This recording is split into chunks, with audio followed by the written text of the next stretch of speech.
Fine, okay.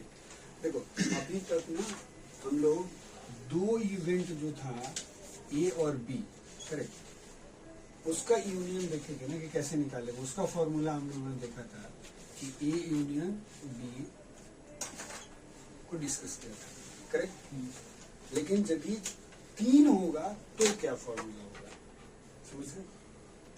तो इसका क्या किया था, इसका हमने बोला था कि probability of A plus probability of B minus probability of A intersection B, correct, ठीक है। यही था। यदि मान लो कि हमारे पास ए बी और सी तीन इवेंट है जो तुमने क्वेश्चन पूछा था, राइट, अब उसका आंसर करते हैं, right. So the probability of P A union B union C will be equal to probability of A plus probability of B plus probability of C minus, अब शुरू होगा, राइट। अब इंटरसेक्शन बनाओगी ए B ऐसे करके, probability of A intersection B, correct, minus probability of B intersection C, right. देखो पहले ए और B के लिए इंटरसेक्शन बी सी सी है, minus probability of B intersection C minus probability of A intersection C, A intersection C, right, plus, अब आएगा यहाँ पे plus, right, probability of A intersection B intersection C. तो ये formula ए B सी यदि तीन event होंगे, right, right, events, correct, events होंगे तो उसकी प्रोबेबिलिटी ऐसे निकलेगी, इस फॉर्मूला से निकलेगी, ठीक है जी, फाइन। और यदि मान लो कि A B and C, right, is it visible in the frame? Yes sir, okay, ठीक है। So if A B C are three mutually exclusive हो तो, mutually exclusive event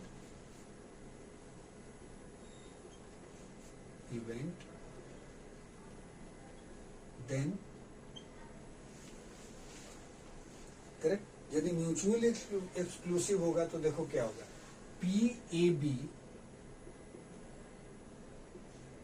will be equal to how much,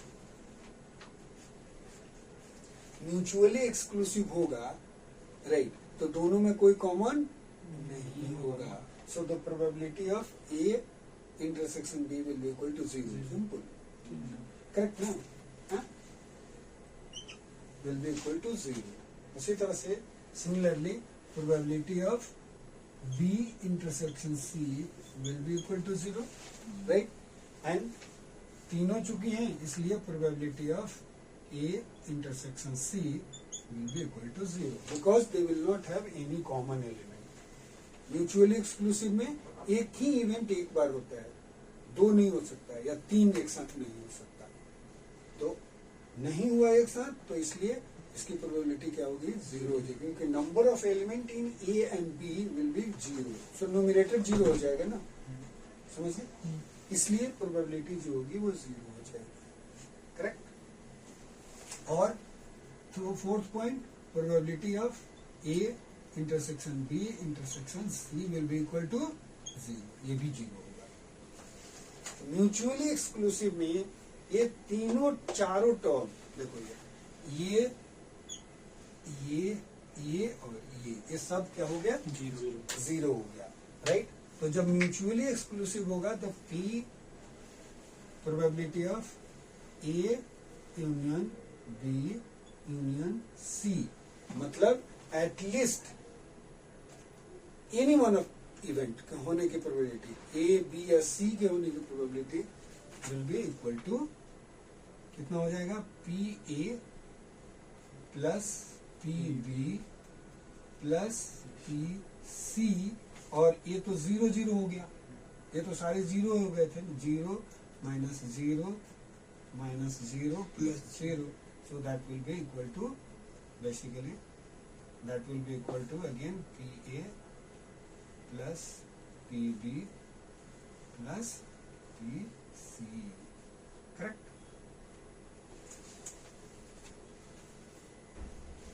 ठीक है sir? तो ये formula होगा, correct? Yes, the events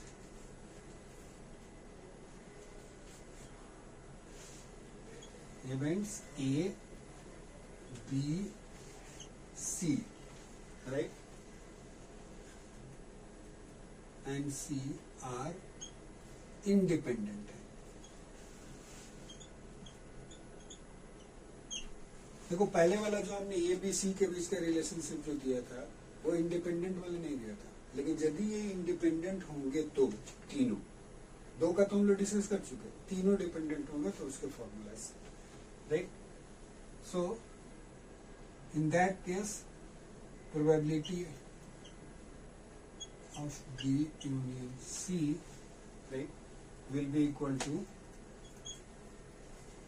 probability of A plus probability of B plus probability of C, right, minus, अब देखो P A of into P B, correct, right? फिर minus वैसे ही B into C, probability of B into probability of C, फिर minus C, probability of A into probability of C, right? और फिर plus क्या, probability of A into probability of B into probability of C, ठीक है जी? Clear? तो यदि independent event होगा तो ऐसे होगा, और इंडिपेंडेंट नहीं था तो वैसे वो वाले से चलेगा, ठीक है? तो इजीली आप ऐसे करके बना सकते हो, करेक्ट? नाउ और चीज, ठीक है? अभी एक तो ये पॉइंट हुआ, दूसरा if two events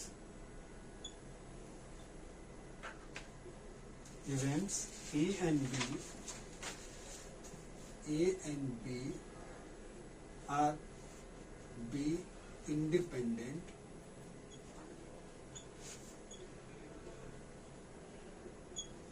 independent, right, then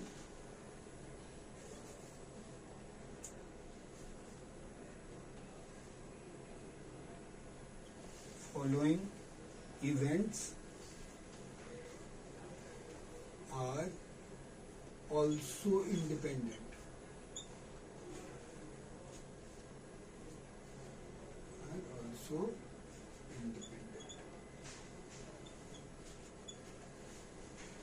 ठीक है? कौन से?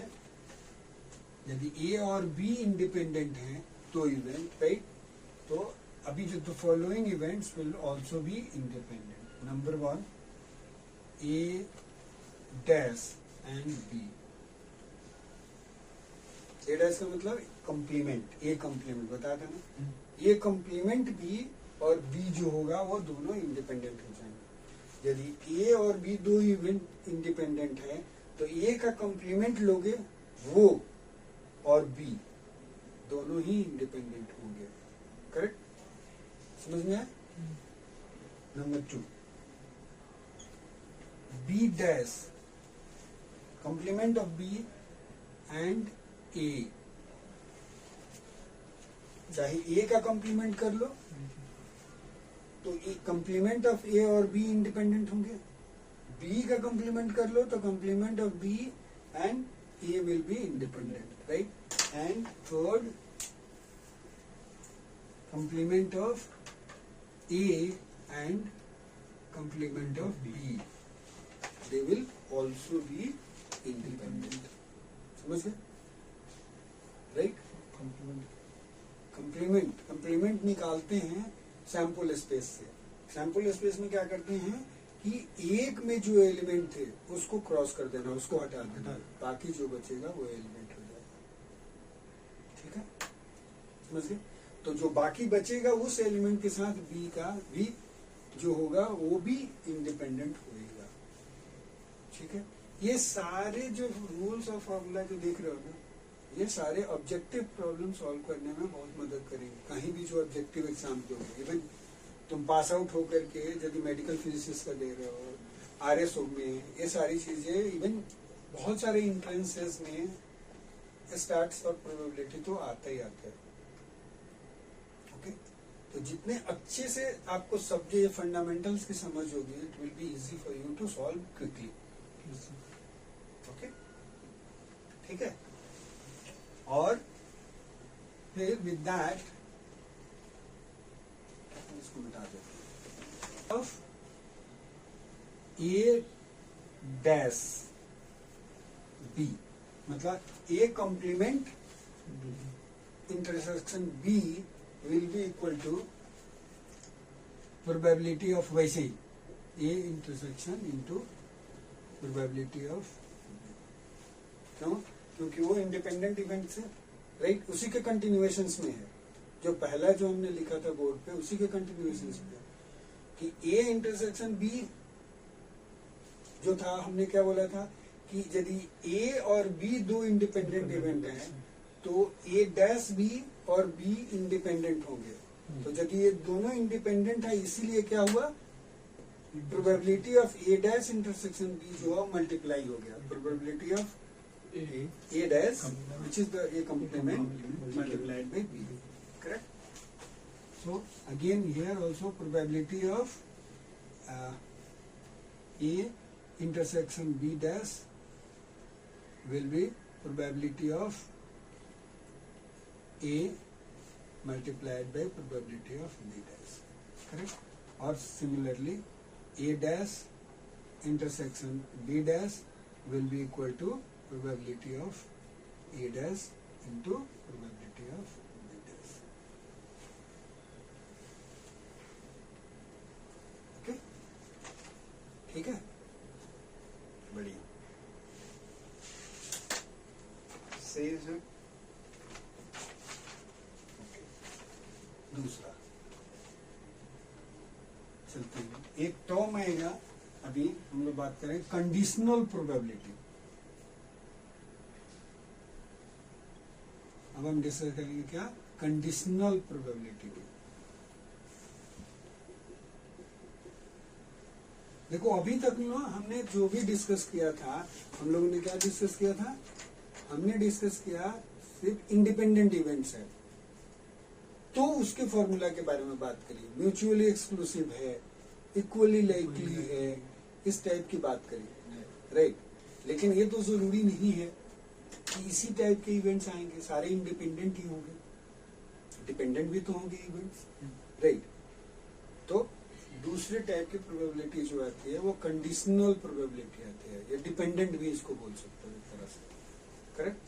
सो कंडीशनल प्रोबेबिलिटी जो है, कंडीशनल इज यूज, यहाँ पे जो टर्म जो कंडीशनल जो है, राइट, इसलिए यूज कर रहे हैं, this term is used to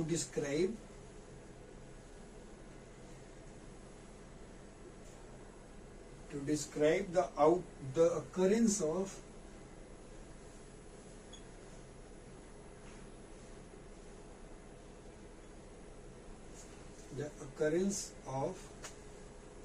one event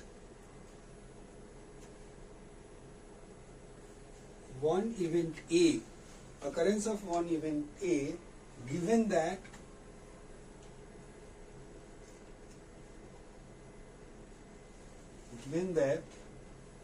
other event B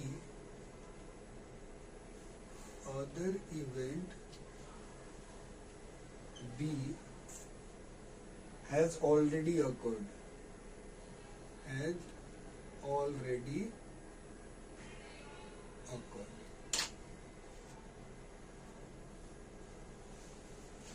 conditional किस लिए है? क्या बोल रहा है? It is used to describe the occurrence of event A, right, given that other event, दूसरा इवेंट जो है बी हैज ऑलरेडी अकर्ड। दो इवेंट है ए और बी, करेक्ट? बी हो चुका है तो ए के होने की क्या संभावना है? राइट, दो ही है, एक हो चुका है तो 100%। जैसे फॉर एग्जाम्पल, आपको एग्जाम्पल लेते हैं रेडियो एक्टिव डीके का, राइट? मान लो कि आयोडीन 131, राइट, इसके 10 एटम्स को we are observing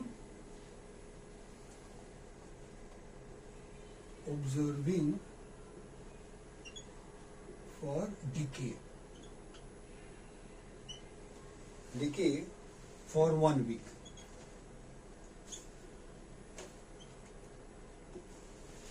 Right?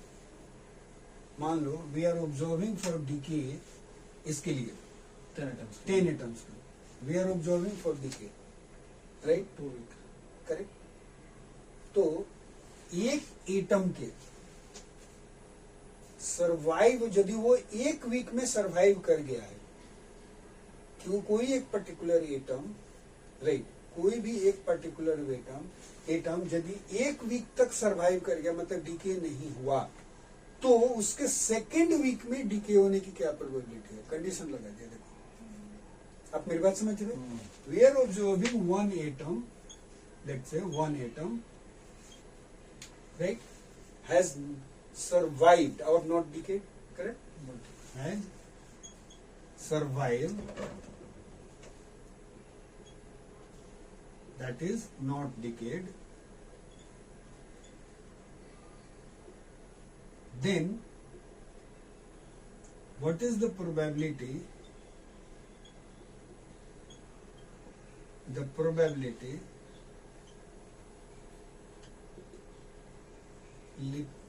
that this atom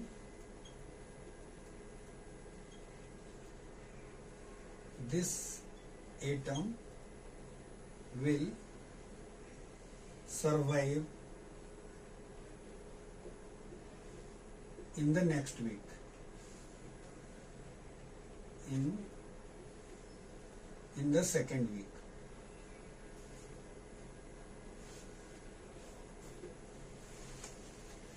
या decay in the second week, कुछ भी हो सकता है यहाँ पे, समझ गए? तो कंडीशन आ गया ना कि फर्स्ट वीक में उसने सरवाइव कर गया, तो भी सेकेंड वीक में सरवाइव करने या डिके करने की प्रोबेबिलिटी क्या है? कंडीशन लगा दिया हमने। So that will term as a conditional probability, यहाँ पे आ गई, करेक्ट? जैसे आप मान लो, एक और भी समझ लो कि कोई बॉक्स है, राइट, और उसमें 10 रेड बॉल्स हैं, उसमें से एक निकाल लिया और भी मिक्स हो गए, 10 रेड हैं, 20 ग्रीन्स हैं, 30 ब्लैक्स हैं, राइट? तो फर्स्ट रेड आपने निकाला, करेक्ट, एक निकाल लिया, तो दूसरा भी जो आएगा वो रेड आएगा, समझ गए? तो एक निकाल चुके हो। जैसे कल हम लोगों ने एक और किया था उसी टाइप का रिप्लेसमेंट वाला, कि हमने नहीं रिप्लेस किया, तो कंडीशन आ गया ना उसमें, एक तो हट गया, समझ गए? वैसे उसको छोड़ दो, ये वाला क्लियर हो गया। कंडीशन क्या है कि 1 वीक तक यदि एक एटम जो है वो सरवाइव रहा, तो उसी एटम के नेक्स्ट वीक में सरवाइव होने की क्या पॉसिबिलिटी है? कंडीशनल प्रोबेबिलिटी आ गई, कंडीशन लगा दिया हमने उसी एटम के बाद, उसी ऑलरेडी सरवाइव कर चुका, तो नेक्स्ट वीक में सरवाइव करने की क्या पॉसिबिलिटी है, right? So that will be the example of this. ठीक है? कंडीशनल प्रोबेबिलिटी को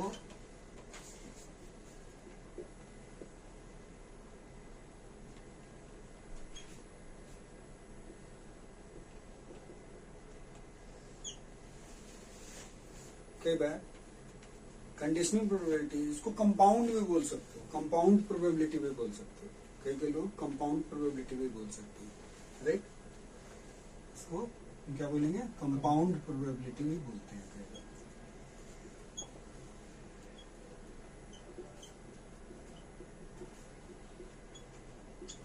ठीक है। नोटेशन फॉर, अब है नोटेशन इसके लिए, कंडीशनल प्रोबेबिलिटी के लिए, right. The notation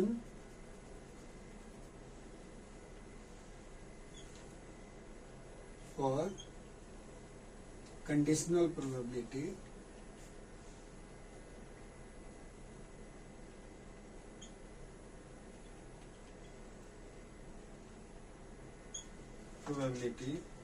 is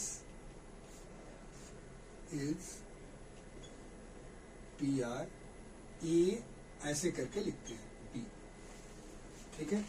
probability of A एक स्लैश के देते हैं, B लिखते हैं, right. Which is read as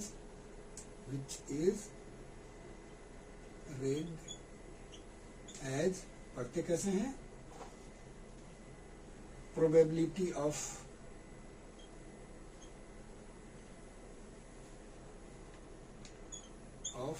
A given that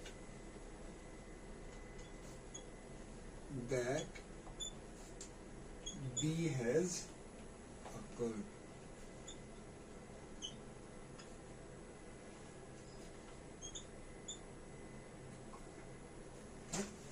इसको पढ़ते कैसे हैं, लिखते ऐसे हैं, P A एक लाइन खींच दिया, B और पढ़ते हैं प्रोबेबिलिटी ऑफ A गिवन दैट, ये वाला लाइन जो है क्या होगा इसके लिए, गिवन दैट स्लैश, ठीक है। हाँ, B हैज occurred, B हो चुका है तो A के होने की प्रोबेबिलिटी क्या है, इसको ऐसे पढ़ते हैं, ठीक है।